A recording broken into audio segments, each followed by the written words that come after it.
નમસ્કાર મિત્રો, સ્વાગત છે તમારું આજના એક નવા વિડીયોની સાથે. તો મિત્રો, આજના આ વિડીયોમાં આપણે વાત કરવાના છીએ સેફટી વિશે. કેમ કે મિત્રો, સેફટી છે તે આપણી સૌથી પહેલાં હોવી જોઈએ. તો આજે આપણે છે તે સેફટી વિશે વાત કરવાના છીએ. કેમ કે ઘણા બધા એવા બનાવો બનતા હોય છે કે જે સેફટીના અભાવના કારણે છે તે મોટા ભયાનક દુર્ઘટનામાં બદલી જતા હોય છે. એટલા માટે આજે આપણે આ વિડીયોની અંદર થોડીક સેફટીની વાત કરવાના છે. મિત્રો, હજુ 1-2 દિવસની જ વાત છે કે સેફટીના અભાવના કારણે છે એક મોટી દુર્ઘટના બની ગયેલ છે.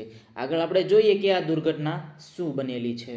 આ મિત્રો એટલા માટે આપણે જોઈએ છીએ કે આપણને પણ થોડીક આંખ ઉઘડે, એટલે કે આપણને પણ ખબર પડે કે આવી દુર્ઘટનાઓ પણ થતી હોય છે.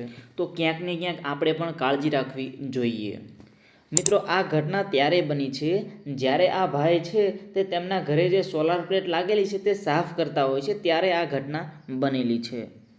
આ ભાઈ છે તે ભીંજેલા કપડાં વડે છે તે પેનલને સાફ કરતા હતા અને તેમને કરંટ લાગેલો હતો. અને મિત્રો, દુઃખની વાત એ છે કે તેમનું અવસાન થઈ ગયું છે.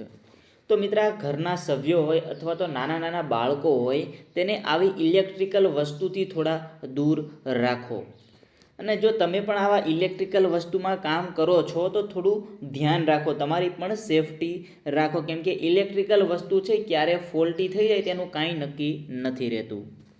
અને મિત્રો, જે આ સોલાર પેનલ છે તેને તમે સૂર્યપ્રકાશ જ્યારે હોય છે ત્યારે સાફ કરવાનું ટાળો. જ્યારે અંધકાર થઈ જાય છે ત્યારે તમે સોલાર પેનલ સાફ કરશો તો સારું રહેશે. કેમ કે ત્યારે તેની અંદર વોલ્ટેજ ઓછા આવતા હોય છે.